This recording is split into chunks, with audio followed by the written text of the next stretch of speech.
Time for my reading wrap-up of 2024. I am excited because I will be reviewing every single book that I read this year, and then I'm going to be choosing my #1 best book. I haven't chosen yet. We're just going to see how I feel like at the end. I've been doing this for the last couple of years. It's been really, really fun. I will link the playlist down below. I can then spend the next year raving about the book until every single one of you has read it, which so far we've been pretty successful. A lot of you have tried them and also enjoy them, so I'm excited to find out what's the best book of 2024. Speaking of wrap-up, Fable came out with their own version of it. Think Spotify, but for books. They're sponsoring this video, and I thought it would be fun to share with you my reading stats for 2024, which I don't know what to expect because my year was not a normal reading year for me. I didn't read as much fantasy or sci-fi as usually do, so I really don't know what to expect. And I feel like if you're going to try the app right now is the perfect time for it. So I imported all my data from Goodreads. You don't need to have a specific amount of books to get your own, so let's check it out. They started by asking me to include 4 pictures to represent my year, so I include some of the books and some of the cats, of course. But even though I'm new to the app, you can kind of tell that it's a mix of Goodreads and Instagram and Spotify. So let's see what they have to tell me. Even their wrap-up can tell that my reading was all over the place, from murderers to Victorian love, sci-fi quest, haunted house. Yeah, I agree. Now, let's see the stats. This is what I'm waiting for because I've seen them going around. So, found guilty of hot takes. Okay, The Housemaid by Frida McFadden. It did make it to my worst books of the year. I gave it 1 star, and the average from the Fable community is 4 point something. I just can't. Her writing just really didn't work for me. But okay, I guess that is my hot take of the year. Found guilty of writing The Hype Train. You know what? I do like to try really hype books. We get all sucked into the hype. We want to know if you're going to love the book as much as everyone else. And unfortunately, Divine Rivals did not work for me. But I do enjoy sometimes the really popular books too, which is really fun because you get to rave about it with everyone else. Next, what do we have? Found guilty of being too niche. You know what? I love Octavia E. Butler, okay? She's one of my favorite authors, and this book was fun. It was actually recommended by someone in the comment section, so only 40 other people. You know what? You guys need to contact me. We need to be besties because you have great taste in books. Do I get the percentage ones? I've seen those stats. Oh, yes, there it is. Okay, look at you. You're in the top 0.5% of sci-fi readers? That is crazy. I just said that I did not read a ton of sci-fi this year, which is crazy. See, this is why I love doing introduction to sci-fi videos. I need to do more because it's so underrated. You guys need to read more sci-fi. Okay, let's look at the next stat. You're in the top 1% of politics readers? See, I think this is the thing. I don't see myself as a political reader, but my nonfiction, of course, center around, you know, feminism and like healthcare and like, that makes sense actually. You're in the top 5% of wellness readers. You know what? I needed a second there because I wouldn't have used that word, but I think it's the one I've been looking for because I do like to read nonfiction and I've tried some of the really popular self-help ones and I've been mentioning that it didn't work for me. We don't vibe. But wellness might be the perfect term for similar books that are just different enough. These works. Like, I did read this one about fiber and one about how to clean your house when you're struggling, and I do recommend them. They were really good. So thank you, Fable. I'm actually going to be using the wellness word, which I like that. Ooh, I have my official title. I am a thrill seeker sage, which, you know what? I did read some mystery thriller horror this year, and I do read nonfiction. So I will happily take that term. Oh, and by the way, the app is independently owned by an Indian American founder, which we love to support, but the app so far has been really fun. I'm looking forward to trying it more in 2025. It has fun tracking features. You can set your own reading goals and has some stats, and you can have some daily streaks. So like I said, everything is going to be in the description box. I would love to know, what are you the top 10% of? Are there any labels that you're shocked with? What is a term that you have now to represent you? Because like I said, I'm a thrill seeker sage, which I wasn't expecting, but you know what? That works. I'd love to discuss it in the comment section. And now we're going to go back to all my reviews because we need to find my #1 best book of the year. So let's do this. The first book I finished in 2024 was The Will of the Many, and this is a strong contender to be my #1 best book of the year because it was such a solid adult fantasy book. This is just the first book. The second one is coming out next year. That was a 5-star. Loved it. Everyone in my family has killed someone. Unfortunately, did not work for me. It's a very popular book, though, if you like murder mystery. The Last Murder at the End of the World. Unfortunately, I like this author, but this book was a flop for me. Adult sci-fi, if you want to try it. The Other Bennett's Sister, I was disappointed because I love Pride and Prejudice, and this one is Through the Eyes of Mary, and then, you know, kind of her story afterwards. And I found it a bit long, and I feel like some of the characters were out of character, which, like, if you're going to write a book about characters that were written by someone else, especially classic by Jane Austen, it's going to be hard to compete, and I don't feel like this was as good as I would have wished. On the Beach, it was okay, post-apocalyptic. Quackery is a really fun nonfiction if you want to get into the worst ways that doctors have tried to save their patients, but really just... When the Crow's Away, I liked the cozy murder mystery witchy vibes of this series, and I wish we would get more, but I liked book 1 better. Untethered Sky by Fonda Lee, it was just okay. I prefer her Greenbaum saga. The Goblin Emperor, though, is a fantastic standalone fantasy. A little cozy, I feel like it works, and I really enjoy that one. Took me by surprise for sure. The Witness of the Dead, though, is a companion novel to it, and I would just not bother. It follows a character I didn't really care for, so that's why I was kind of just eh. I did finish the Pattern Master series by Octavia E. Butler, and I don't even know how to describe this because I love her work, but it's so messed up. And Clay's arc is by far the worst in that series, and it won't win. It won't win. Let's just go with that. Riot Baby was interesting, but a little short for me. Part of Your World, though, that was probably my #1 best romance of the year, which is not a romance reader, but this was a lot of fun, and I was giggling, kicking my feet, listening to the audiobook, and I would find excuses to listen to it more. So not my best of the year, but probably the best romance. The 100 Years' War on Palestine was a fantastic nonfiction if you want to learn more about what's going on. The Calculating Stars was a little disappointing. I feel like you're going to notice. I feel like 2024 in general was an overall kind of disappointing year for me. There's still some really strong favorites, so it's still worth, you know, reviewing everything, but I thought I was going to love her because she writes adult sci-fi, and it was just okay. The Dead Cat Tail Assassins, I love following a character that is dead. But I feel like the story was just okay. It's short, though, if you want to give it a shot. It's not my favorite by the author, basically. The 7 Necessary Sins for Women and Girl was an interesting nonfiction. It was okay.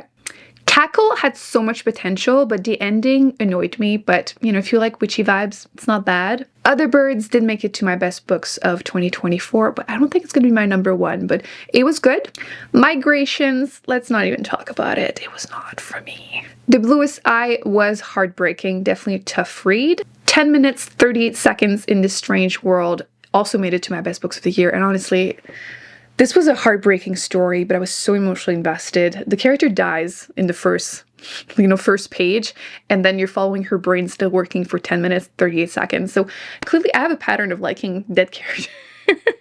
But like by the end, don't want her to die, right? But like she's already dead. Anyway, this was great. Fantastic. It might win. Know My Name. I finally got around to reading this. Fantastic nonfiction. Vigilance. Forgettable.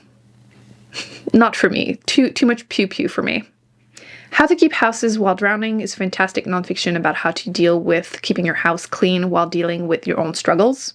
Really quick, it was great. City of Blades is an adult fantasy series that has like murder mysteries, which I really love that combo, but overall I'm a little just underwhelmed by this series. I thought they were all going to be 5 stars and they're like maybe 4. Still good, it's just when you expect to love something, you know, but still good. Life as We Knew It actually took me a bit by surprise. It's a YA post-apocalyptic, and I didn't think it was going to work for me, but a lot of you told me to try it, and it was good. One Dark Window was a huge surprise because I got sucked into the hype for that one, for real. Because right after I tried Divine Rivals, and this one didn't work for me, but it was the same reading vlog, and One Dark Window, I get it. It's a YA fantasy, and I still liked it.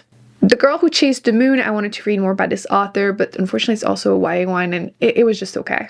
The title I can never pronounce because damn you H's. The 13th... It's a really good gothic vibes kind of story, which I wasn't expecting. It was on my shelf for a while. It was good.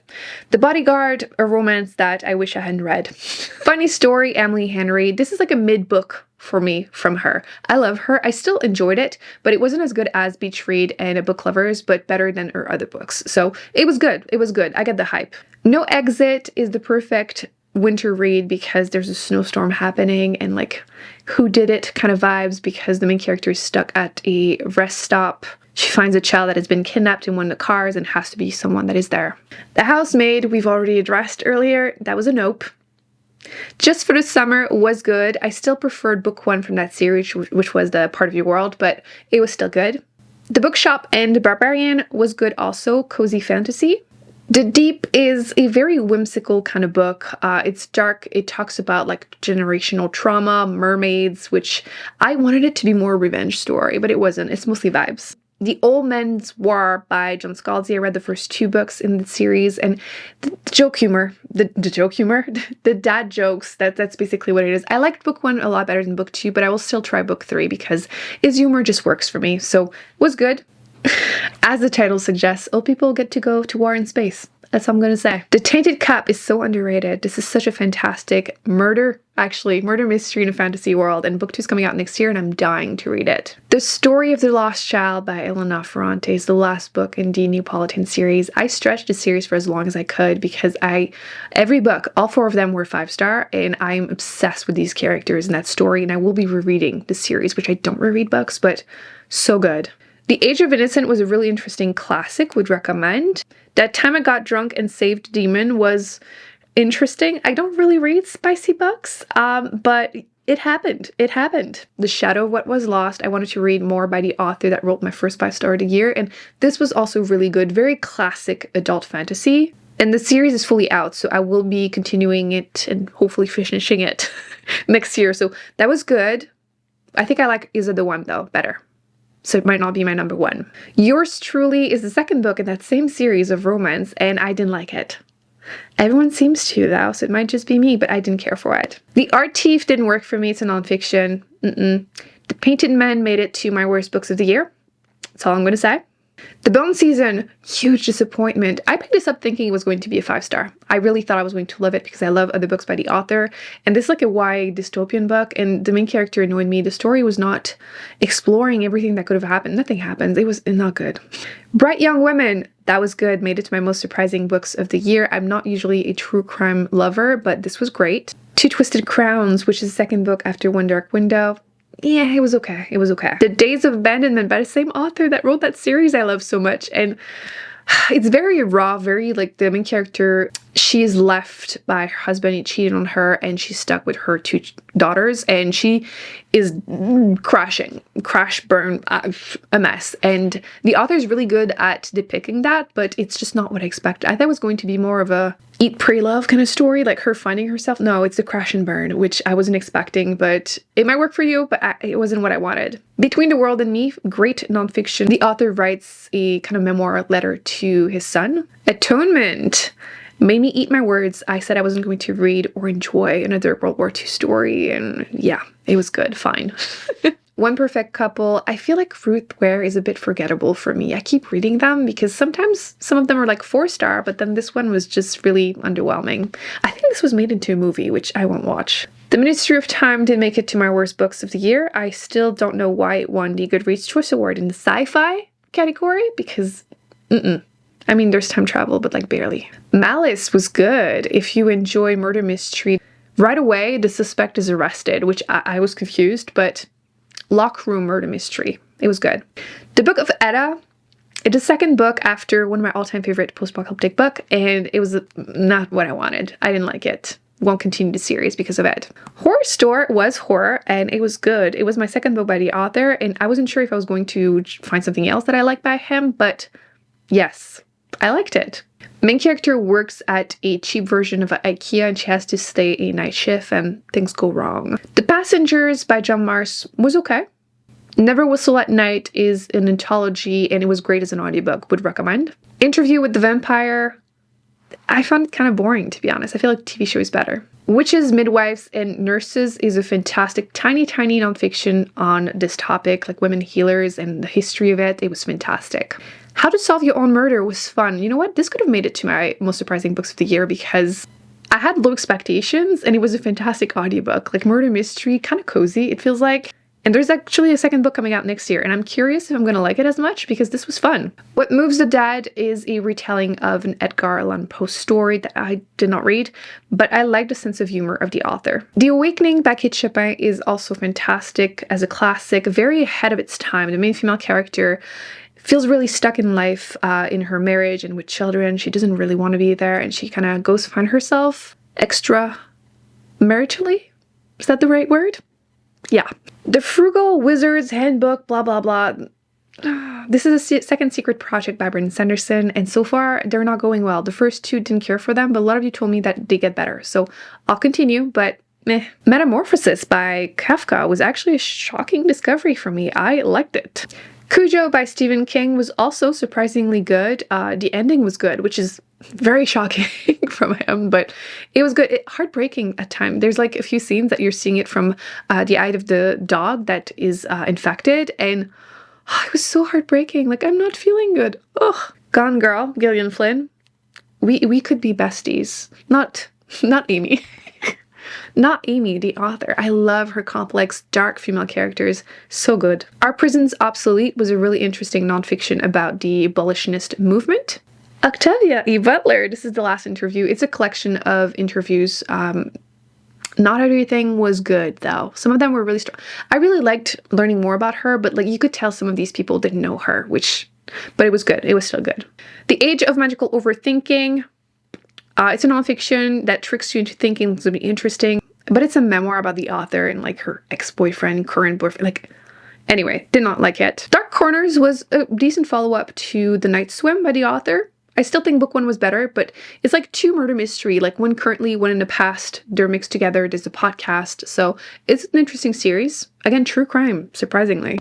Defect is also about employees working at a store that is like IKEA, which that's all I'm going to say. The second book of that series, I liked book one better. Vulture Capitalism was out of my comfort zone as a nonfiction. It was interesting, but I'm not going to do that again. The Appeal. This author writes really strange books, like format-wise, because this was a bunch of emails, text messages, and you're kind of having to figure out the murder mystery through that. And interesting. A little long, but I will be reading more by the author. We Solve Murders is kind of cozy. I feel like murder mystery. I think it's just the accent. If you listen to it as an audiobook, the British accent just does it. So it was good. All the Colors of the Dark, one of the best books I have read this year. I feel like the author's writing is going to be what makes it or doesn't make it work for you, because the writing, I love it. I love it. The story was good, but the writing just appealed to me. So easy 5-star. Very slow pace though. Be warned. Laziness Does Not Exist. I like the exploration of how laziness is a capitalistic concept, and I wanted to learn more about that portion. I feel like the author kind of just didn't go into depth enough for me, but interesting nonfiction. Murder Road. This isn't my favorite by the author. Murder mystery, kind of ghost story. The Ex-Hex is kind of a cozy, romancy, fantasy, but too many spices, not enough action. Like, instead of actually telling someone what they did that was wrong and like messing up everyone's life, they just have spicy time, which like left me a little frustrated. The Paper Menagerie, some of the stories in there are really, really fantastic. I'm not huge on short story collection, but this was good. How to Sell a Haunted House was fun. This is, again, my third book by the author at this point. He writes horror books, and this one was a little bit more gruesome than his other ones, but his writing just works for me. I was definitely sucked in, and puppets now freak me out. This Spell Shop, unfortunately, didn't really work for me. I feel like it's so popular, cozy fantasy, but you know how it is. They either work for you or they don't, and this felt a little too juvenile for me. And I wasn't emotionally invested, basically. Start a Villain was fun. Again, kind of dad jokes. You know, that's his thing, and it works. The cats are important characters, which, like, yay. The Bell Jar made it to my worst books of the year. That's all I'm going to say. The Color Purple was good. Took me by surprise. I didn't expect the LGBTQ+ positive representation. Here One Moment also took me by surprise. It wasn't a favorite, but I had said I wasn't going to read anything else by the author, and I had heard so many great things, and the premise sounded appealing. This woman gets up in a plane where everyone is stuck, and she just tells them the year and the cause of their death. So that freaked them out, of course. The Dollmaker is so underrated. I know it was just published and the author's her first book, but I loved it so much. The world building, the magic system, I'm so invested. The only thing is a lot of people hate the main female character, but she is meant to be unlikable. Like, she is going through it, making horrible decisions for most of the book. So if that's a deal breaker, don't try it. If it's not a deal breaker, please read this. It was amazing. I really loved it. I read some unfinished Jane Austen novels, which I forgot when I started them that they were unfinished. That's all I'm going to say. Incidents Around the House is not a bad horror book, but it's a horrible audiobook. Don't do it. Arcanum Unbounded by Brandon Sanderson. This was part of my pile of shame for years. I finally finished it. I was like halfway through it. It was good, but I don't really care for, again, collection of short stories, but I need to go back to this magical world because, oh my gosh, is he good at creating these crazy world building and magic systems. Annie Bot made it to my worst books of the year. Mother Thing was a really strange horror book. Kind of worked.